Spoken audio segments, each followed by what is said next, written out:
الشيطان الرجيم بسم الله الرحمن الرحيم السلام عليكم ورحمة الله وبركاته. Ngayong gabi ng Thursday, tayo ay binigyan ni Allah ng pagkakataon upang magnilay, matuto at muling mapalapit sa Kanya. Sa katahimikan ng gabi, naway ang bawat salita ay maging paalala ng habag at gabay ni Allah sa ating buhay. At malugod po naming tinatanggap ang lahat ng nanonood at nakikinig dyan sa may Facebook Live at pati na rin po dito sa may Google Meet. At especially sa ating tagapagsalita na si Sheikh Ustad Nuruddin Mabani. At siya po ay isang da'iya na kilala sa kanyang kaalaman at malasakit sa ummah. At hindi na po natin papatagalin ang gabing ito. Ang oras ay atin na pong ibinibigay sa kanya. يا شيخ فليتفضل مشكورا مأجورا.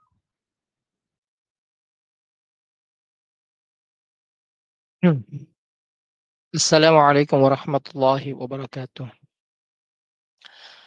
الحمد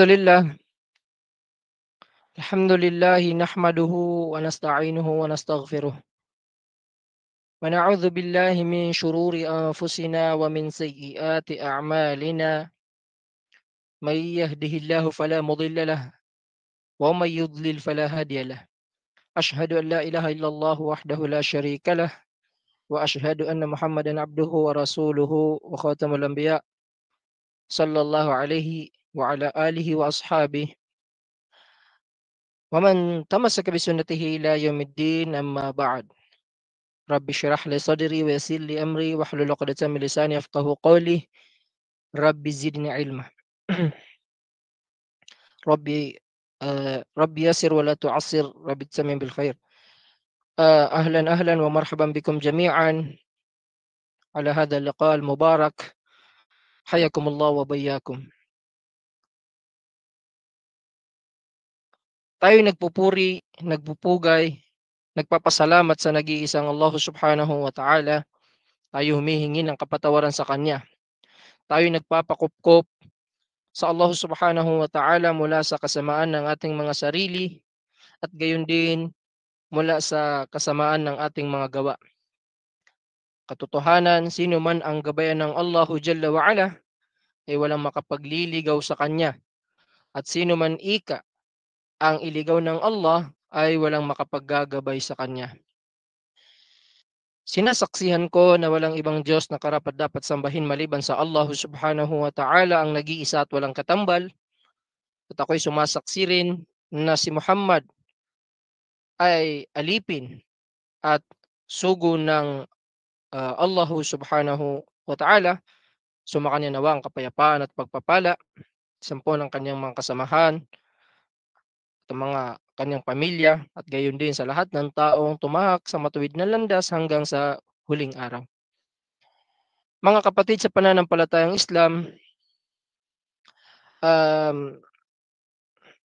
ang aksa na ating bibigyan ng kaunting paliwanag sa kapahintulutan ng Allah ay ang Ar-Rahmah o yung tinatawag na ang habag, the mercy, ang habag na kung saan isa ito sa pinakamahalaga na kinakailangan nating talakayin sapagkat sa panahon natin ngayon mga kapatid ay masyado nang laganap ang fitnah.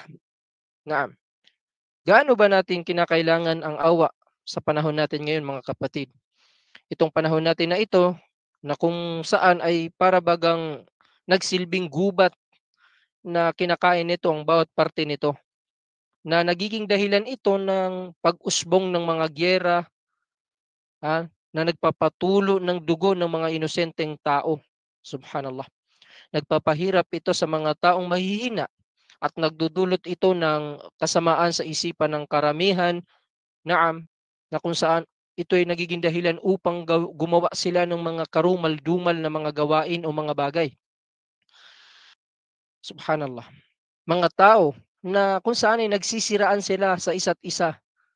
Ang mga mayayaman ay lalong yumayaman. Naam. At ang mahihirap naman sa atin ay parang mga maliliit na bagay na, subhanallah, inaapak-apakan na lamang ng mga mayayaman. Panahon ngayon na kung saan hindi na pinahahalagaan ng ugaling dapat taglayin ng isang tao, especially sa isang tao o Muslim. Naam, especially sa isang Muslim. Wala nang silbi ang isang tao, ha? Wala na siyang silbi maliban na lamang na kung kakailanganin siya, ha? Wala na siyang silbi maliban na lamang kapag kinakailangan siya. Panahon ito na kung saan kinakain ng isang tao ng kanyang kaalaman. Nilalamon siya ng kanyang kaalaman dahil sa pagmamalaki o yung tinatawag natin na pagtatakabbur, naam, pagmamataas, pagmamayabang, hanggang sa kanyang maisip na ang lahat ng nandirito sa loob ng mundo ay kayang-kaya niyang makuha sa kanyang kakayahan. Subhanallah. Hindi na siya nagpapakumbaba, ha? Hindi na siya nagpapakumbaba sa mga taong mabababang uri. Hindi na pinapansin ang karapatan ng mga kapuspalad at ginagawa pa silang biktima ng kung ano-ano at iba't ibang uri ng kasamaan. Subhanallah. Kaya naman mga kapatid, may isang tanong. Gaano ba natin kinakailangan ang awa sa panahon natin ngayon? Yan ang tanong sa atin. Gaano ba natin kinakailangan ang awa sa panahon natin ngayon? Mga alipin ng Allah, mga kapatid sa pananampalatayang Islam, tandaan natin, katiyakan, katotohanan na ang Allah na kung saan siya ang lumikha sa panahon at sa mga lugar, naam, mga lugar dito sa mundo, at siya ang may katangiang pinakamaawain. Naam. Hanggang sa tinawag niya mismo ang kanyang sarili na pinakamaawain at ang mahabagin. Ar-Rahman, Ar-Rahim. Pinakamaawain at ang pinakamahabagin. Dalawang katangian ito na bukod tanging sa Allah lamang ito mga kapatid sa pananampalatayang Islam, na kung saan ang propeta Muhammad sallallahu alaihi wasallam ay nagsabi, ja'alallahu ar-rahmata mi'ata juz faamsaka indahu tis'atan wa tis'ina juz'an wa anzala fil ardi juz'an wahida. Subhanallah. Ayon sa malapit nitong salin, ginawang 100 bahagi ng Allah ang rahma o yung awa. Ibig sabihin ng awa ng Allah subhanahu wa ta'ala ay ginawa niyang 100 beses na ulit. At ang 99, ang 99 ay kinuha o hinawakan ito ng Allah sa kaniyang sarili. At ang 1% lamang nito o isang bahagi lamang nito ay ibinaba ng Allah dito sa kalupaan na kung saan ay pinaghati-hatian ng lahat.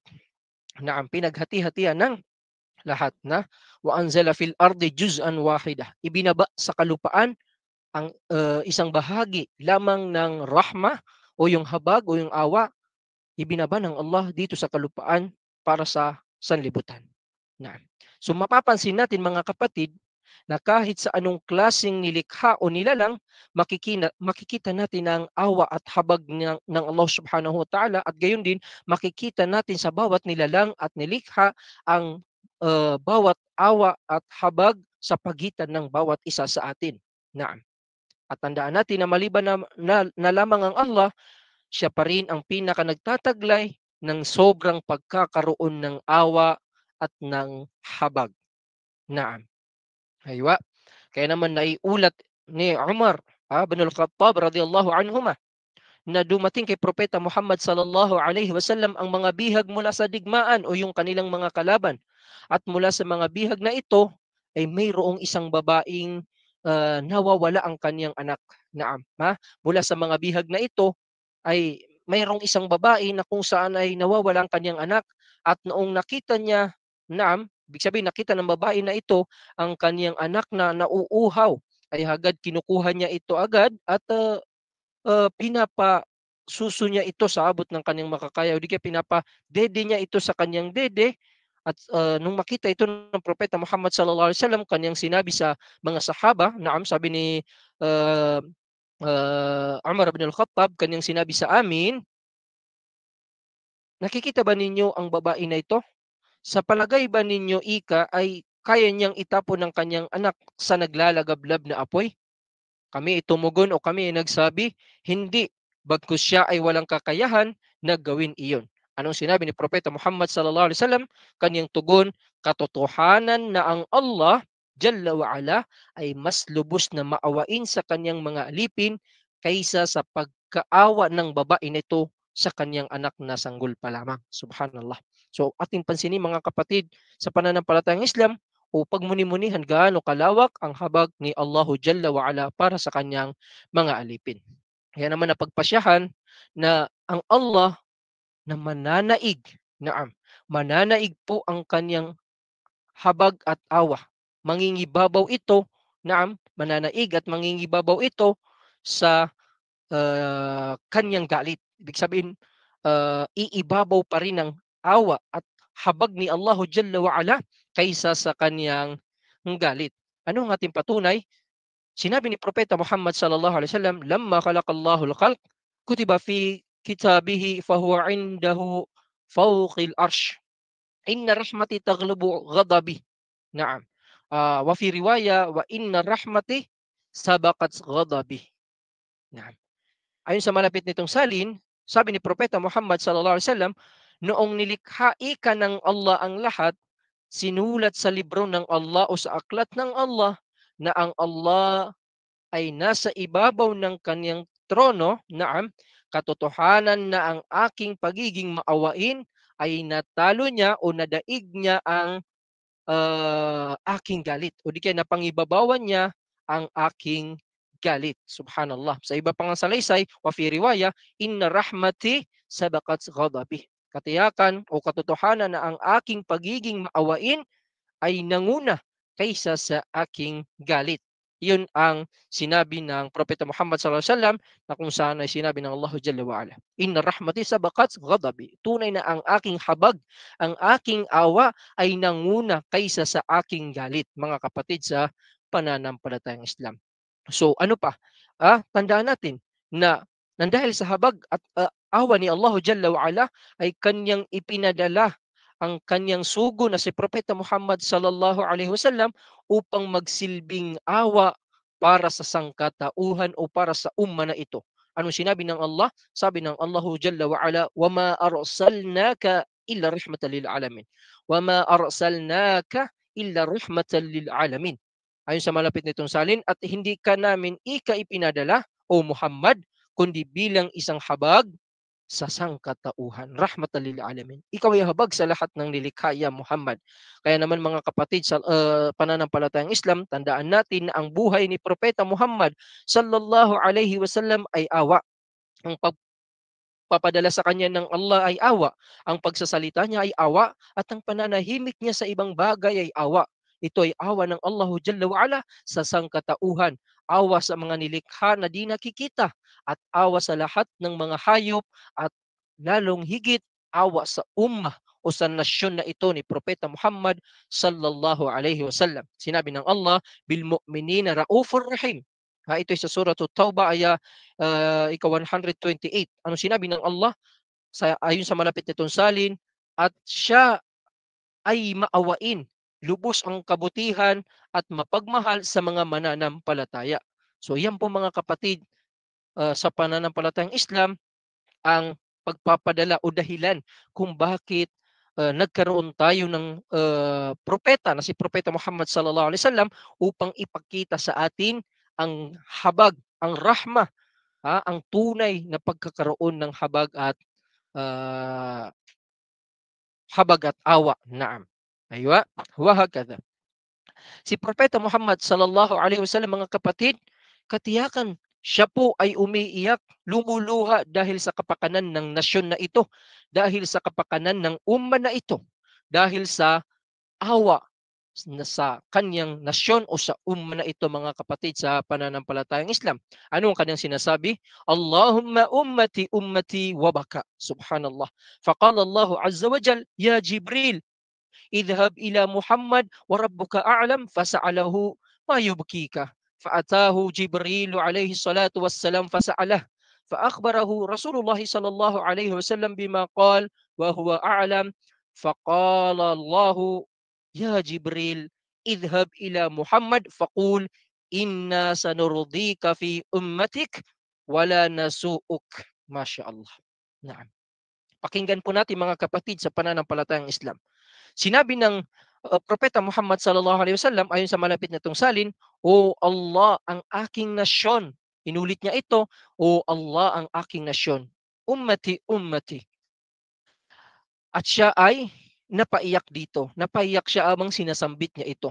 Sinabi ng Allahu Jalla wa Ala, "Ya Jibril, idhab ila Muhammad." Pumunta ka kay Muhammad sallallahu alaihi wasallam na katotohanan na alam na iyon ng Panginoon. Alam na ito ng Allahu Jalla wa Ala. Pumunta ka, Ya Jibril, pumunta ka kay Muhammad. Naam. Fasa'alahu ma yubkika. Tanungin mo siya kung ano ang nakakapagpaiyak sa kanya. Kaya naman dumating si Jibril alayhi salatu wassalam fasa'alahu. Naam. So dumating si Jibril alayhi salam at tinanong niya si Propeta Muhammad. Naam. At gayon nga na sinabi niya yung dahilan. Inulit lang niya yung bagay o nagpapaiyak sa kanya, which is yung ummah. Kaya ang Allah Jalla wa Ala ay nagsabi, faqala Allah, ya Jibril, idhab ila Muhammad faqul inna sanurdika fi ummatik wala nasuuk. Sabihin mo sa kanya, naam, balitahan mo siya, pumunta ka sa kanya at sabihin mo sa kanya na katotohanan na malulugod kami sa kanyang nasyon. Malulugod kami sa kanyang nasyon at hindi kami magiging pabaya. Sabi ng Allahu Jalla wa Ala na sabihin kay Propeta Muhammad sallallahu alaihi wasallam. So tignan natin mga kapatid sa pananampalatayang Islam ang awa ni Propeta Muhammad sallallahu alaihi wasallam. Tignan natin ang awa ng ating mahal na Propeta Muhammad sallallahu alaihi wasallam sa atin at hindi lang po ito sa atin. Gayon din na awa rin niya ito sa kanyang mga kalaban na kung saan ang mga kalaban na ito na tinanggihan nila ang anyaya ni Propeta Muhammad sallallahu alaihi wasallam patungo sa relihiyong Islam. Tinanggihan nila ito at hindi lang yun, sinaktan pa nila si Propeta Muhammad sallallahu alaihi wasallam sa Taif, sa lugar ng Taif na kung saan nung pagkatapos nila itong saktan, dumating ang anghel ng kabundukan na kung saan nagsabi na in syi'ta an utbika alaihimul akhshabain fa'altu. Kung gugustuhin mo lamang ya Muhammad, na itataob ko sa kanila ang dalawang bahagi ng kabundukan na ito, gagawin ko. Subalit mga kapatid, anong naging tugon ni Propeta Muhammad sallallahu alaihi wasallam?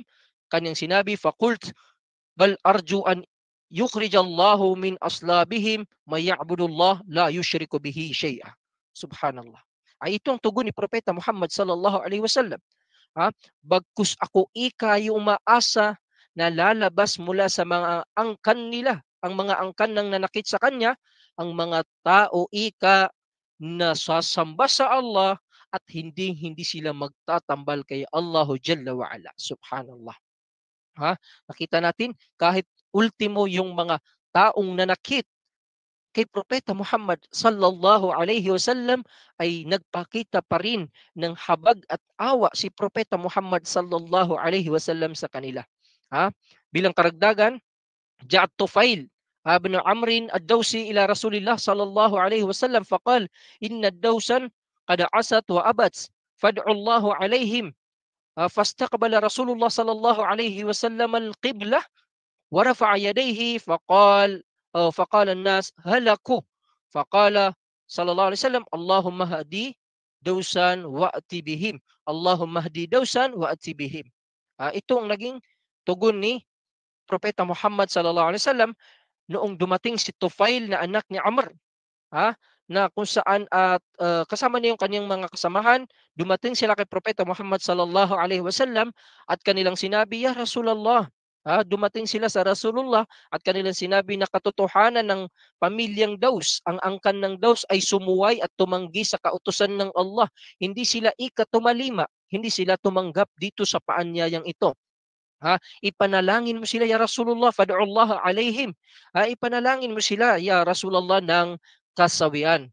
So anong sinabi ng Rasulullah?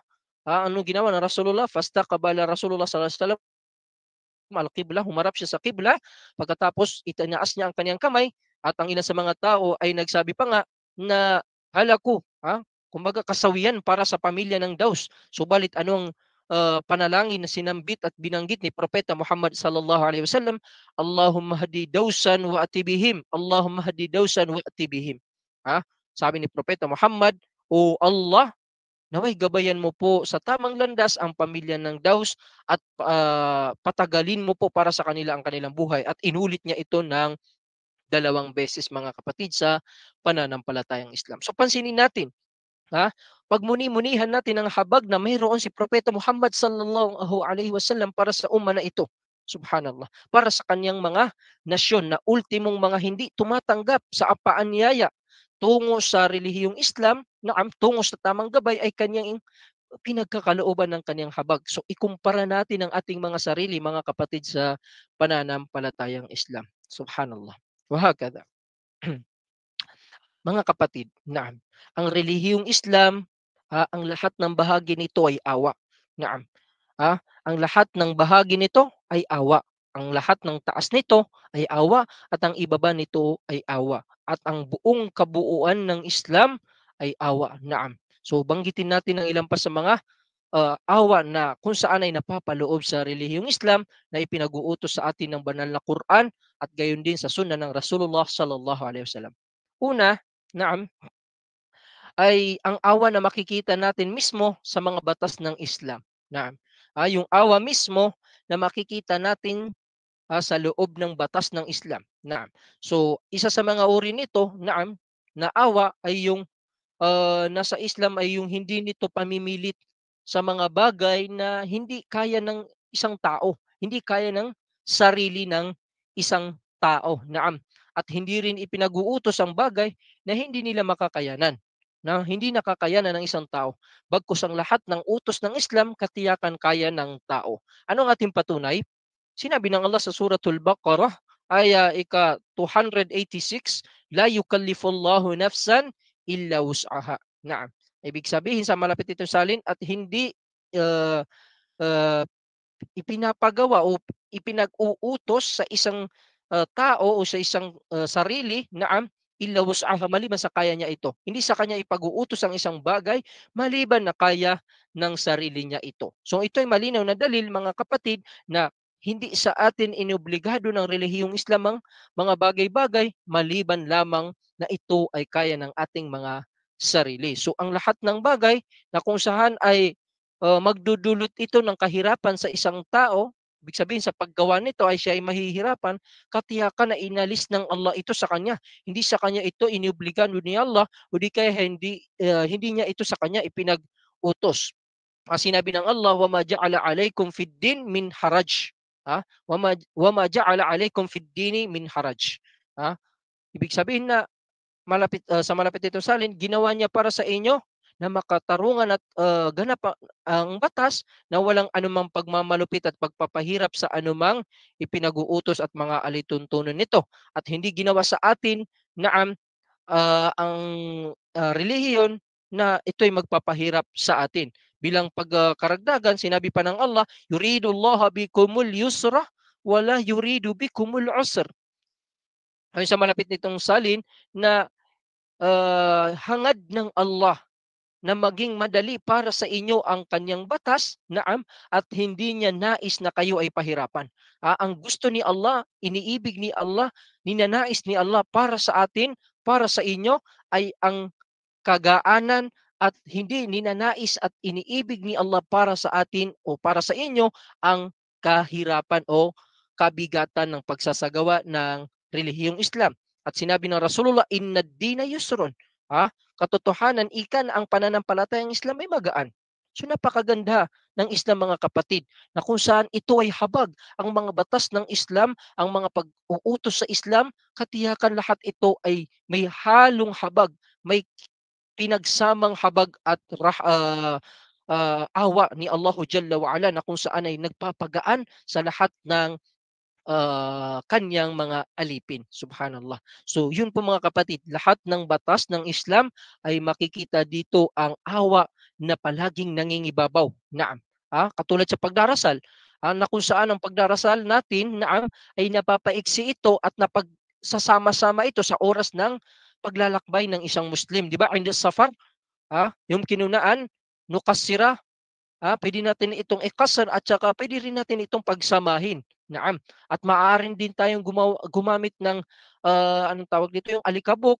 Naam. Pwede kaya yung malinis na buhangin para sa ating tayammum kapag sa panahon ng oras na kung saan ay dumating yung oras ng pagdarasal at hindi tayo makakita ng tubig. So pinagaan sa atin ng batas, awa at habag sa atin ng batas ng Islam ito. At gayon din na maaari din tayong maghaplos ng medyas, di ba? Sa oras ng paglalakbay na kung saan ay nakasapatos tayo. So mahihirapan tayong tanggalin ito. So kahit paman actually hindi lang siya sa in the safari. Kahit ikaw pa ay mukim, yung hindi ka naglalakbay, pwede ka pa rin maghaplos ng medyas kung sakaling ikaw ay nilalamig o sobrang giniginaw o di kaya naman na hindi mo kayang maghugas ng paa ay pwedeng maghaplos ng medyas. Subalit may mga kondisyon ito, pero hindi yun ang ating topic. Ang mahalaga, naintindihan natin na ang Islam ay may habag. Naam. Gayon din yung maaari tayong kumain, naam, ang isang Muslim, maaari siyang kumain sa araw ng pag-aayuno o di kaya sa Ramadan sa oras na siya ay nasa kalagayan ng paglalakbay. Subhanallah. Nasa kalagayan siya ng paglalakbay. At di kaya sa oras nang siya ay mayroong pagkakasakit. Naam. Meron siyang pagkakasakit. At gayon din na hindi rin sa atin nagiging obligado ang mga ibang obligado na kautusan sa Islam katulad ng az-zakah. Naam, yung obligadong kawanggawa at yung as-safaru ila Makkah, yung paglalakbay patungo sa Makkah upang magsagawa ng Hajj. Naam, kapag tayo ay walang kakayahang pinansyal at pangangatawan o di kaya sa kalusugan. Masya Allah, napakagaan sa atin ng Islam, napakagaan sa atin ng batas ng Islam sapagkat ito ay mayroong halong habag at awa ng Allah subhanahu wa ta'ala. Naam. Yan naman ang pamimili sa mga madadaling bagay na makakapag-iwas sa pagkakaroon ng kasalanan at ibig sabihin yung halimbawa may dalawang bagay na kung saan ay kailangan mong pumili ng isa dito ay maaaring piliin mo yung mas magaan na bagay as long as hindi naman magkakaroon ng kasalanan dito. Sapagkat ito ay kabilang sa kaparaanan, manhaj ng Nabi sallallahu alaihi wasallam sa kanyang pamumuhay. Anong ating patunay? Naiulat ni Aisha radhiyallahu anha, naam, na kapag pinapili ang propeta Muhammad sallallahu alaihi wasallam sa pagitan ng dalawang bagay, katiyakan pipiliin niya ang mas madali sa dalawang bagay na ito. Siyempre, as long as hindi naman ito magdudulot ng kasalanan o pagkakamali. So ito ay kagaanan, awa at habag sa atin ng Islam na kung saan ay pinagaan niya sa atin ang lahat ng bagay o di kaya ang mga uri ng pagsamba. Taib. Kabilang pa, naam, sa habag, naam, o di kaya sa ikalawang habag na ating sasabihin dito ay yung habag na makikita natin sa mga ibadah, yung pagsamba sa Allah mismo, yung kumbaga pag nahihirapan tayo sa pagsamba ay mayroong habag at awa ni Allah Jalla wa'ala na nakalaan para sa atin. Ang una rito yung mismong naiulat ni Anas radhiyallahu an na kung saan ay siya ay nag-ulat na sinabi ng Rasulullah sallallahu alaihi wasallam inna hadha ad-din ila akhiril hadith na'am na katotohanan ayon sa malapit nitong salin ang relihiyon na ito ay matibay at mamuhay kayo sa pamamagitan ng relihiyon na ito ng may awa. Masya Allah, may awa, may habag mga kapatid sa pananampalatayang Islam. At huwag ninyo ikang pahirapan ng inyong mga sarili na magdudulot ito ng pag-iwan ninyo sa mga iba pang pagsamba. So ibig sabihin, huwag mong ubusin ang iyong sariling lakas, sariling oras doon sa iisang pagsamba lamang. Kasi baka maubusan ka ng para sa ibang pagsamba. So ito ay awa at habag sa atin ng Allahu Jalla wa Ala. Nasabi pa nga ni Propeta Muhammad, waklafu minal amali ma tutiquna. Naam, waklafu o faklafu minal amali ma tutiqun. Ayon sa malapit nito salin, hindi napuputol ang pagkamit ninyo sa gantimpala ng Allah hanggat kayo ika ay abala sa pagsamba sa Kanya na Allah subhanahu wa ta'ala. Naam. Kaya naman, ang Islam ay nagbawal sa atin ng sobra-sobrang pagsamba. Naam, katotohanan na si Propeta Muhammad, peace be upon him, ay ipinagbawal niya po sa atin ang sobra-sobrang pagsamba. Bakit? Ito ay bilang awa at habag niya sa atin, bilang awa at habag sa mga mananampalataya. Naam, na kung saan naiulat ni Aisha radhiyallahu anha na may isang babae na nagstay o namalagi sa kanyang tahanan, namalagi sa akin, sabi ni Aisha, mula sa angkan ng asad. Naam. At pagkatapos nun ay pumasok si Propeta Muhammad sallallahu alaihi wasallam at siya ay nagtanong, sino siya? Sino itong babae na ito? Ang sabi ni Propeta Muhammad, siya si fulana na hindi natutulog sa gabi dahil sa kanyang pagdarasal. So siya ay nagqiyamul layl. Naam, nagdarasal siya gabi-gabi. Anong naging tugon ni Propeta Muhammad, peace be upon him? Huwag ninyong gawin ang mga bagay na hindi ninyo kaya. Katotohanan ang Allah Jalla wa'ala ay hindi nagsasawa hanggang kayo ay hindi magsawa. Hanggat hindi kayo nagsasawa. So huwag niyong pahirapan ang inyong mga sarili, mga kapatid, sa pananampalatayang Islam. Gayon din na mula rin kay Anas radhiyallahu anhu, kalugdan naman siya ng Allah, pumasok si Propeta Muhammad sallallahu alaihi wasallam. Naam, sinabi ni Anas, pumasok si Propeta Muhammad sallallahu alaihi wasallam pagkatapos ay nakita niya ang tali na nakabalabag at nakatali sa dalawang haligi. So mayroong tali doon na nakabalabag sa dalawang poste. Naam. At kanyang tinanong, kanino ito? O di kaya ano ito? Naam. Para saan ito? So ang naging tugon nila, ito ay tali na pagmamay-ari ni Zainab. Kapag siya ay napapagod, ay humahawak siya sa tali na ito. So sabi ni Propeta Muhammad sallallahu alaihi wasallam, huwag ninyong pigilan ang pagod na nararamdaman ng inyong katawan.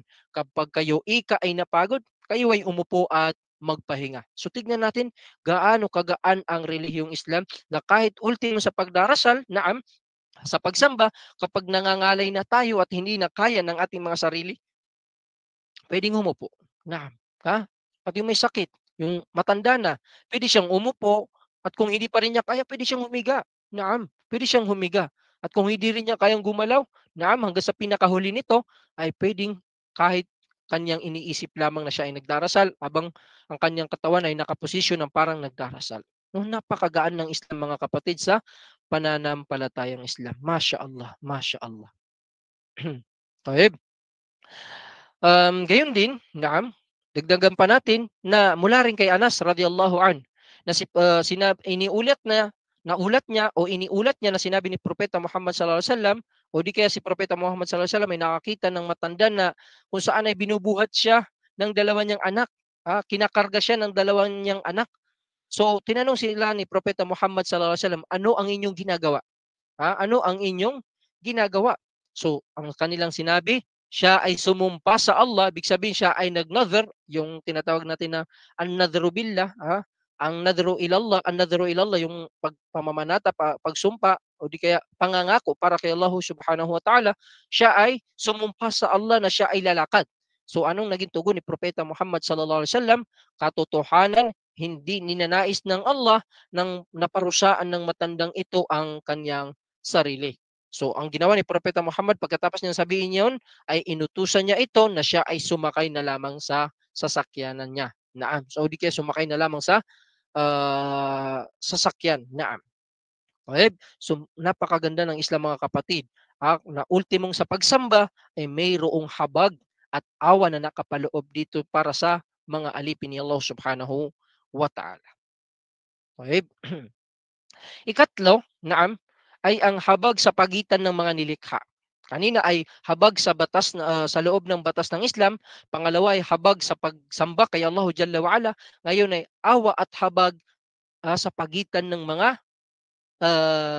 mga nilikha. Naam. So banggitin natin ang ilan sa mga habag na ito. Naam. Una ay ang habag sa pagitan ng mag-ina. Naam. O di kayo mag-ama. Yung magnanay at nanay at anak, o di kaya tatay at anak. Naam.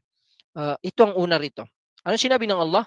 وَقَضَى رَبُّكَ أَلَّا تَعْبُدُوا إِلَّا إِيَّاهُ وَبِالْوَالِدَيْنِ إِحْسَانًا إِمَّا يَبْلُغَنَّ عِندَكَ الْكِبَرَ أَحَدُهُمَا أَوْ كِلَاهُمَا فَلَا تَقُل لَّهُمَا أُفٍّ وَلَا تَنْهَرْهُمَا وَقُل لَّهُمَا قَوْلًا كَرِيمًا وَاخْفِضْ لَهُمَا جَنَاحَ الذُّلِّ مِنَ الرَّحْمَةِ وَقُل رَّبِّ ارْحَمْهُمَا كَمَا رَبَّيَانِي صَغِيرًا. Aywa. Ayon sa malapit nitong salin, at ipinag-utos ng iyong Rob o ng Allah Jalla wa Ala na tagapaglikha na ikaw na tao, wala kang sasambahin maliban sa kanya na Allah subhanahu wa ta'ala, at pagkatapos wabil walidaini ihsana. At ipinag-utos niya sa iyo na ikaw ay maging mabuti sa iyong mga dalawang magulang. Lalo-lalo na ika na kapag naabutan mo sila, sila ay nasa katandaan na ng iyong kapanahunan. Na huwag kang sumuway at huwag kang magbitaw sa kanila ng salitang anumang salitang kawalang paggalang o yung word na "uf", yung parang pagsimangot na may halong pagdadabog, gano'n yung pag-uf, naam. At kahit pagsasabi lamang sa kanila ng gano'ng bagay na parang nagrereklamo ka sa utos nila, naam, huwag mo sa kanila sabihin ito, sabi ng Allahu Jalla wa Ala, na kung saan ito'y nagpapahiwatig ng pagkayamot na ito ay subhanallah, magdudulot ng sama ng loob nila mga kapatid. Naam. Bilang pagpapatuloy, wa qul lahuma, wala tanharhuma wa qul lahuma qawlan karima. At ika ay magpakumbaba ka at huwag kang magsasabi sa kanila ng masamang salita at wa qul lahuma qawlan karima. Ayun, huwag kang magsasabi ng masamang salita at magsabi ka sa kanila ng pawang magandang pananalita o uh, tawag dito, mabubuting mga pananalita. Makipag-usap ka sa kanila sa may halong pakikipag-usap na may habag na may awa at pagpaparangal sa kanila. Mayroong kang awa at mayroong kang habag na sinasabi o di kaya lumalabas sa iyong bibig. At pagkatapos, waqfid lahuma janaha dhulli min rahma wa qur rabbirhamhuma kama o naam rabbayan saghira. Naam. At ika ay ikaw ay magpasailalim ka sa panuntunan, naam, ng pagsunod at pagpakumbaba sa iyong mga magulang bilang awa. Ayun, yung word na awa, bilang awa ay magpasailalim ka sa kanilang panuntunan. Magpasailalim ka sa kanilang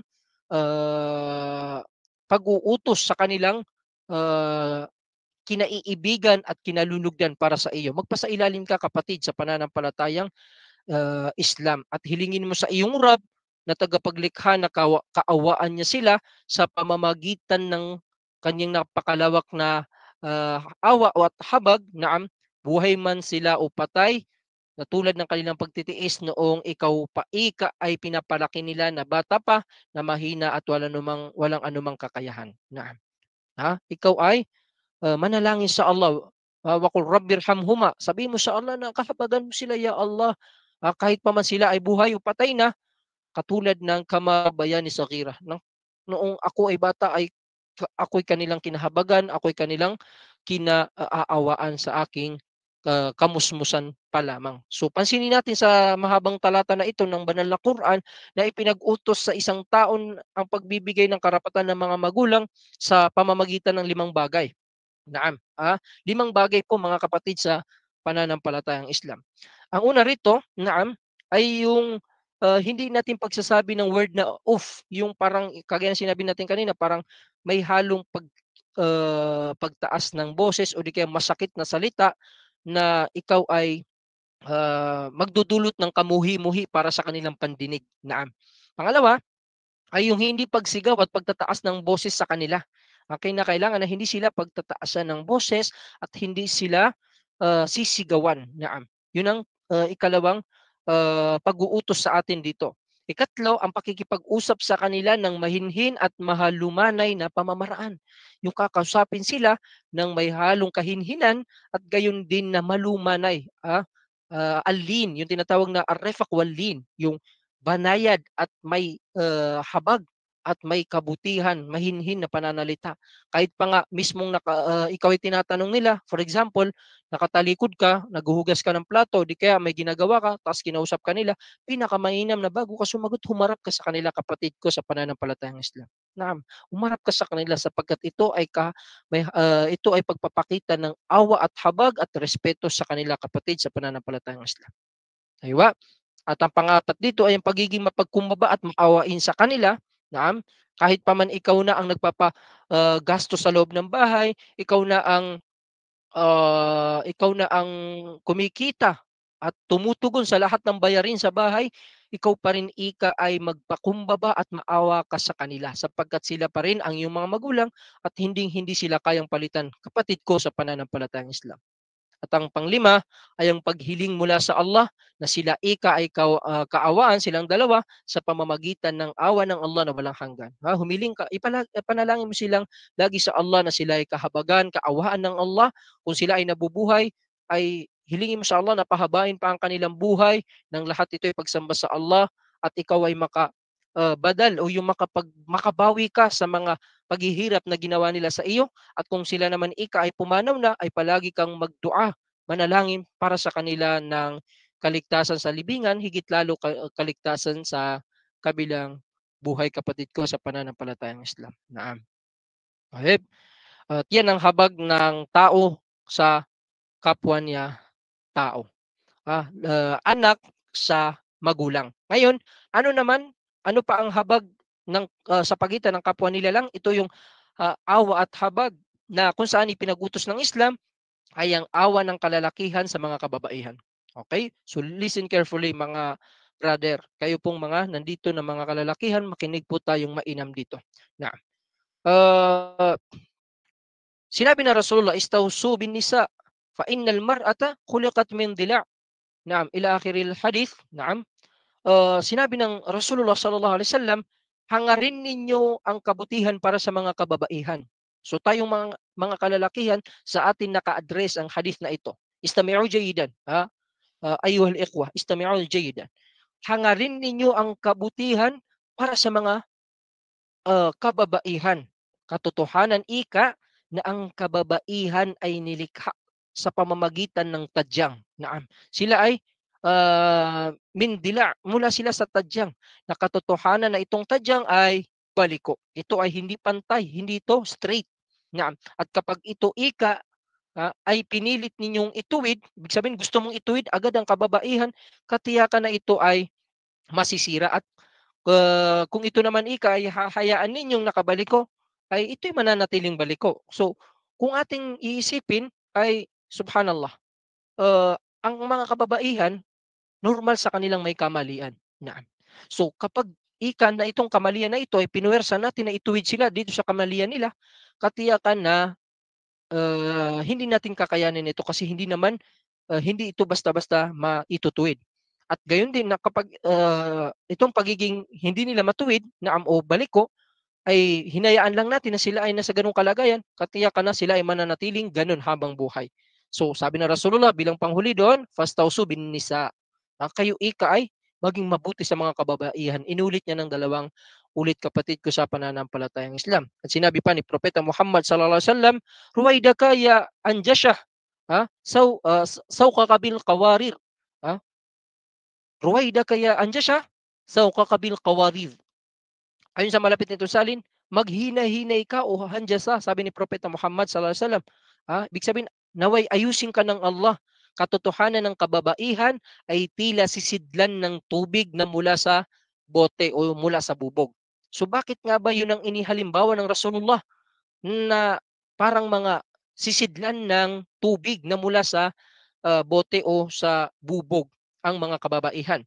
So, inihalin tulad ito ni Propeta Muhammad sallallahu alaihi wasallam, mga kapatid, ang mga kababaihan sa ganung lalagyanan ng tubig ng bote na madaling mabasag. Kasi madaling mabasag.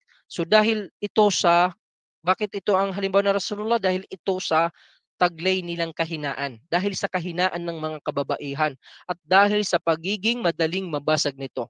So bilang paalala sa lahat na ang kababaihan ay nangangailangan ng pagkalinga at awa at gayon din na ang pag-intindi. So mga kapatid sa pananampalatayang Islam, ang mga kababaihan, normal lamang sa kanila ang minsan ay kumbaga yung sinasabi natin na minsan ay yung sinasabi nila sa Tagalog na may toyo. May toyo daw. So normal po ito sa mga kababaihan. So ang utos sa atin ng Rasulullah ay magkaroon tayo ng awa at habag sa kanila na mga kababaihan, mga kapatid sa pananampalatayang Islam. So gayon din, ang awa rin, sa pagitan ng nilikha ay yung awa laban sa mga kalaban. Ito yung nasabi natin kanina, yung ang awa at ang habag, sa mga bihag sa oras ng labanan. Katotohanan na ang habag na napapaloob sa Islam, mga kapatid, ay sadyang napakalawak hanggang sa Subhanallah, kahit na ang mga digmaan ay sakop na ito ng hawa at habag, awa at habag. Ultimo sa digmaan, di ba? Kapag digmaan, basta mapatay mo ang kalaban mo. Pero sa Islam, hindi. May halong awa at habag pa rin kahit sa oras ng digmaan. Mismong alam natin na ang kalaban ng Islam, ang mga kumakalaban sa Islam, sa mga Muslim, ha, na kung saan ay ginugusto nila at ginagawa nila ang lahat ng paraan upang patuluin at padanakin ang dugo ng mga kamusliman. Anong utos pa rin sa atin? Maging mahabagin at maawain pa rin tayo, ha.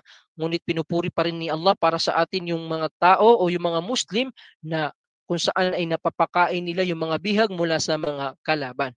Ibig sabihin, halimbawa nabihag sila ay pinapakain pa rin sila. So ito ay mga pinupuri ng Allahu Jalla wa Ala. Sinabi ng Allah sa Suratul Insan ay 8, وَيُطْعِمُونَ الطَّعَامَ عَلَى حُبِّهِ مِسْكِينًا وَيَتِيمًا وَأَسِيرًا. Ayon sa malapit nitong salin, sila na yaong nagpapakain ng pagkain dahil sa pagmamahal nila sa mga mahihirap, sa mga ulila at gayon din sa mga taong nabihag dahil sa digmaan. Subhanallah. So, pansinin natin, habag sa mga kalaban. Subhanallah. Parang ang hirap gampanan, pero ito talaga ang katotohanan ng mga kapatid na ultimong sa digmaan, ultimong ang mga kalaban ng Islam na pagkakalooban pa rin sila ng awa at habag ng relihiyong Islam. Aywa. Ano pang kabilang dito? Ang awa at habag sa pagitan ng mga nilikha, yung awa at habag sa mga hayop. Pag-awa ng tao sa mga hayop. Subhanallah. Na kung saan ito nakakaligtaan talaga ito madalas, na kung saan ay parang hindi na tayo nakakaramdam ng awa, bagkus sinasaktan pa nga ang mga kahayupan o yung mga hayop na namumuhay dito sa mundong ibabaw. So, pansinin natin ang batas ng Islam ay nagpapakita ng pagiging sobra-sobrang maawain at pagiging sobra-sobrang mahabagin na ultimong sa mga hayop ay napapaloob pa rin sila sa habag ng relihiyong Islam. Subhanallah. Napapaloob pa rin sila sa habag at awa ng relihiyong Islam.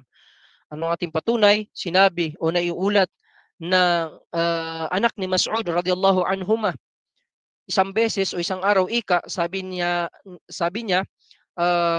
kunna ma'a Rasulillah. Isang araw ay kasama namin ang sugo ng Allah sa isang paglalakbay. Nang tinugunan ni Propeta Muhammad sallallahu alaihi wasallam ang tawag ng kalikasan, ibig sabihin siya ay nakaramdam ng tawag ng kalikasan, ay pumunta siya sa malayong lugar. Nasa disyerto sila dito sa panahong ito. So, habang wala si Propeta Muhammad sallallahu alaihi wasallam ay nakakita kami ng isang uri ng ibon na kung tawagin ay hamra. Yung hamra, napag-aralan natin ito sa subject na hadith, yung tinatawag na hamra. So, kasama ng ibon na ito ang anak niyang ibon. So, meron din siyang anak. At kinuha ito ng mga kasamahan namin. Kinuha daw ng mga sahaba ito. At kanila itong itinago. So, ang ibon na nanay, subhanallah, ay nag-ikot-ikot at di mapakali. Yung pakpak niya, winawagayway niya, o di kaya inihahampas niya na parang hindi siya mapakali at siya ay umiiyak. Subhanallah. So hinahanap niya yung kanyang anak hanggang sa dumating si Propeta Muhammad sallallahu alaihi wasallam. Anong kanyang sabi? Man faja'a hadhihi biwaladiha. Naam. Raddu waladaha ilaiha. Ibalik niyo ika. O di kaya sino ang naghiwalay dito? Sinong kumuha sa anak nito na ibon? Ibalik ninyo ika ang kanyang anak sa kanya. Ibalik niyo sa kanya ang kanyang anak. So subhanallah, nagpapakita ito mga kapatid ng habag at awa sa mga hayop. At si Propeta Muhammad sallallahu alaihi wasallam, tandaan natin na pinaaalalahanan niya palagi ang kanyang pamilya ng mabuting pag-uugali at mabuting pakikisama sa ultimong, kahit magpapagatas sila ng hayop, yung magpipiga sila ng gatas sa mga alagang hayop, ay inuutusan pa niya sila, ang kanyang mga pamilya, ng pagne-nail cutter, yung pinuputol yung kuko para hindi masugatan yung mga gagatasang mga hayop, para hindi sila masugatan. Subhanallah. Subhanallah. Pansinin natin, napakalaki ang pag-utos sa atin ng habag, kapatid ko sa pananampalatayang Islam. Na kahit pa nga ultimo sa pagkatay, pagkatay sa hayop, pag-uudhiya o di kaya pag-aalay, katiyakan na dapat ito ay may halong habag at awa pa rin. Mayroong awa at habag pa rin sa kakataing hayop. Ang ating patunay ay mismo si Propeta Muhammad sallallahu alaihi wasallam ay nagsabi, Inna Allah kataba al-ihsan, Inna Allah kataba al-ihsan ala kulli shay. Naam.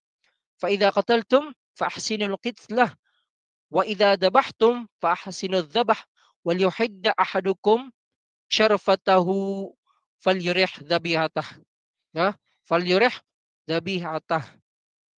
Ayon sa malapit nitong salin, katotohanan, tunay na ang Allah ay ipinagkaloob niya ang kabutihan at kaayusan sa lahat ng bagay. At kapag kayo ay papatay, fahsinul qitla. Sa pinaka, pagbutihin nyo ang pagpatay. Wa idza dabahtum fahsinul dhabh. At kapag kayo ay magkakatay, ay ayusin nyo at pagbutihin nyo, pag-inamin nyo ang inyong pagkakatay. Walyuhid ahadukum sharfatah, at patalasin o patulisin, talasan ng bawat isa sa inyo ang kanyang pangkatay. Falyurih dhabihatah, at kanyang pagpahingain ang kanyang kakatayin. Huwag niyang kakatayin na ito ay nasa sitwasyon o kalagayan ng pagkapagod. So subhanallah, kahit sa panahon na ito ay nagkakaroon pa rin ng habag at awa para sa mga hayop, kapatid ko sa pananampalatayang Islam. Wahakadha, mga kapatid sa pananampalatayang Islam. Mga alipin ng Allah, mga kapatid ko sa pananampalatayang Islam, nang dahil po sa awa na maibibigay ng tao sa iba pang mga nilikha, ay gagawing obligado ng Allah ang pagpasok niya sa paraiso. Nang dahil po sa habag mo, ikaw na tao, ikaw na Muslim, nang dahil po sa habag mo sa lahat ng nilalang, sa lahat ng nilikha, mapatao man ito o hayop, at sa iba pang mga nilalang, ito ay magiging dahilan na iobligado ni Allah, iwajib ni Allah ang pagpasok mo sa kanyang ipinangakong paraiso, kapatid sa pananampalatayang Islam.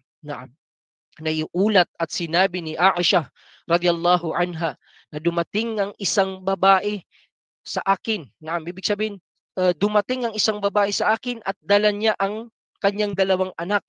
So pinakain ko sila, sabi ni Aisha radhiyallahu anha, ng tatlong butil. Tatlong butil ng datilis, at ibig sabihin tag-iisa sila doon. So itong babae na ito ay binigyan niya ang dalawang anak niya ng pagkain, tag-iisa silang datilis, at pinakain ito sa kanila. At yung isa ay isinubo niya, subhanallah.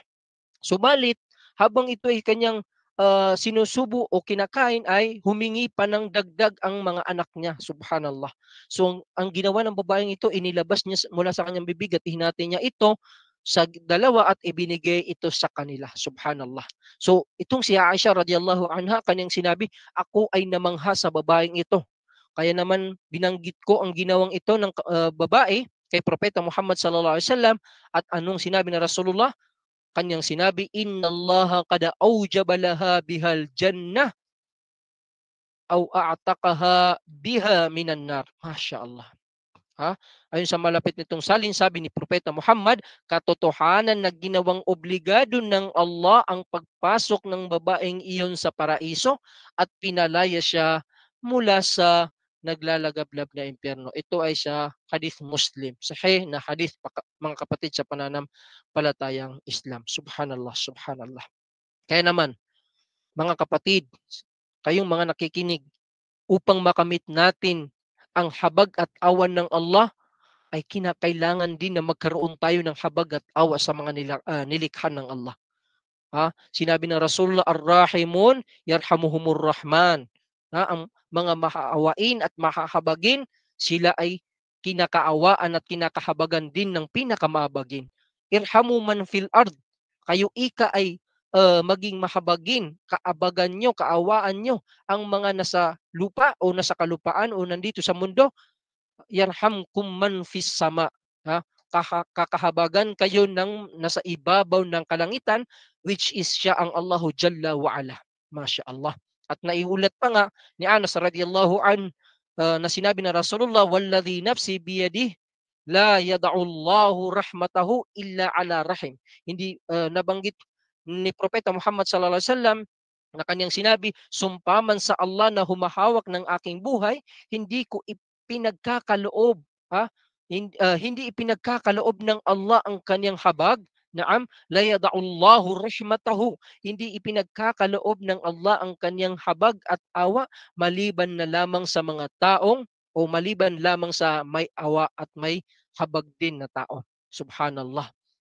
At sinabi pa nga niya na hindi lamang doon sa mga kinakaawa nila ang kanilang sarili, bagkus doon sa mga tao na kinakaawaan nila ang lahat ng tao at ang lahat ng mga nilalang kapatid sa pananampalatayang Islam. Subhanallah. Kabilang pa nga dito na kung saan example ng kinahabagan ng Allah ay yung isang lalaki na kung saan itong lalaki na ito mula sa angkan ng Israel na siya ay gumagawa ng isang malaking pagmamalabis na ang paglapastangan. Masama ang kanyang ginagawa. Subalit, ang lalaking ito ay kinahabagan niya ang isang asong nauuhaw. Pinainom niya ito. Kinaawaan niya ito at pinainom niya. At nang dahil doon ay siya ay kinahabagan ng Allahu Jalla wa'ala. Kaya naman, sino man ang inalis niya ang awa sa kanyang puso, katotohanan siya ay parurusahan sa pamamagitan ng naglalagablab na apoy na impyerno. So, pansinin natin ang lalaking ito ay may awa siya kahit siya ay nakagawa ng mga pagmamalabis ng mga masasama. Subalit nang dahil sa nagkaroon siya ng habag at awa dito sa asong nauuhaw na ito ay pinainom niya ito, katiyakan kinahabagan din siya ng Allahu Jalla wa'ala. At kapag naman nawala ang awa na ito sa ating mga puso, kapatid sa pananampalatayang Islam, katiyakan na wala itong kapalit maliban sa naglalagablab na apoy ng impyerno. At ang ating patunay, ay dito na rin natin tatapusin ay ang hadith ng Rasulullah sallallahu alaihi wasallam na kung saan kanyang sinabi, dakhalat imra'atun nar fi hirrah rabatatha falam tasqiha walam tut'imha walam tursilha ta'kulu min khashashil ardi hatta matat. Naam. Sinabi ng Rasulullah, nakapasok ang isang babae sa impyerno nang dahil lamang sa isang kuting o sa isang pusa na kanya itong itinali at hindi niya ito pinakain. At hindi man lang niya ito pinakawalan upang makapaghanap ng makakain nito hanggang sa ito ay datnan ng kamatayan o namatay ang pusa na ito, mga kapatid sa pananampalatayang Islam. Kaya naman kasama sa mga kaparusahan ng Allahu Jalla wa'ala, ay ang ipagbawal din ng Allah ang kanyang habag sa mga taong walang habag. Ipagbawal ng Allah o ipagbabawal ng Allah ang kanyang awa at habag sa mga nilalang na wala ring awa at walang habag. Sinabi na Rasulullah, la yarhamullah man la yarhamun nas. Hindi ayon sa malapit nito salin, hindi niya sino man la yarhamullah, hindi kahahabagan ng Allah man la yarhamun nas, ang hindi niya kinakahabagaan ang mga tao. Hindi rin siya naaawa sa mga tao, hindi siya nahahabag sa mga tao. Hindi rin siya kakahabagan ng Allah, kapatid sa pananampalatayang Islam. Kaya naman, dapat po mga kapatid sa pananampalatayang Islam, magpakumbaba tayo sa ating kapwa mga kapatid sa pananampalatayang Islam at sa mga iba pang nilalang.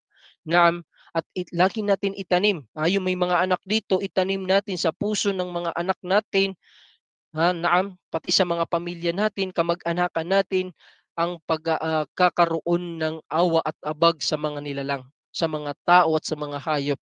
Sapagkat kapag ito ay ating ginawa, biiznillahi tabaraka wa ta'ala, mag-aani tayo ng kasiyahan, gantimpala at higit sa lahat ay paraiso sa huling hantungan, mga kapatid sa pananampalatayang Islam. نكتفي بهذا القدر نسأل الله سبحانه وتعالى أن ينفعنا بما قلنا وسمعنا وأن يرزقنا علما نافعا وفهما واسعا وعملا متقبلا. السلام عليكم ورحمة الله وبركاته. وعليكم السلام ورحمة الله وبركاته. سبحان الله والحمد لله. Isa na namang malalim at malawak na kaalaman ang naibahagi sa atin ng ating tagapagsalita na si Sheikh Ustad Nuruddin Mabaning.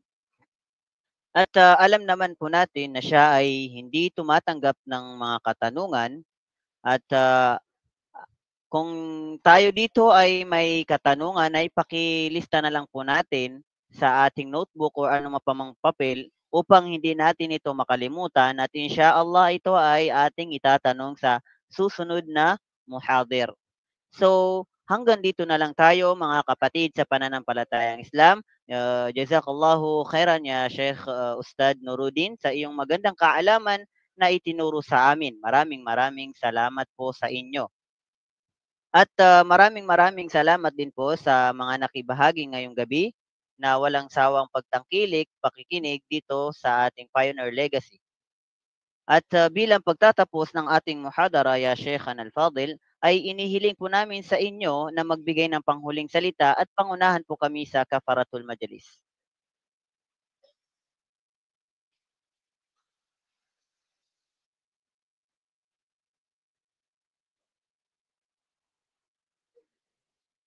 Aywa, siguro panghuli mga kapatid ay hilingin natin sa Allah Subhanahu wa Ta'ala na ibilang niya ito sa timbangan ng ating mga mabubuting gawain sa kabilang buhay at nawa ay magsilbi itong gabay para sa akin at para sa ating lahat.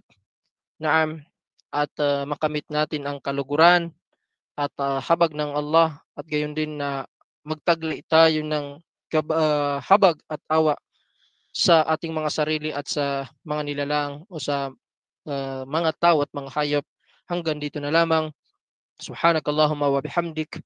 Ashhadu an la ilaha illa anta astaghfiruka wa atubu ilaik. Wa akhiru da'wana anil hamdulillahi rabbil alamin. Assalamualaikum warahmatullahi wabarakatuh. Waalaikumsalam warahmatullahi wabarakatuh. Alhamdulillah, naway maging ilaw at gabay ang ating natutunan ngayong gabi.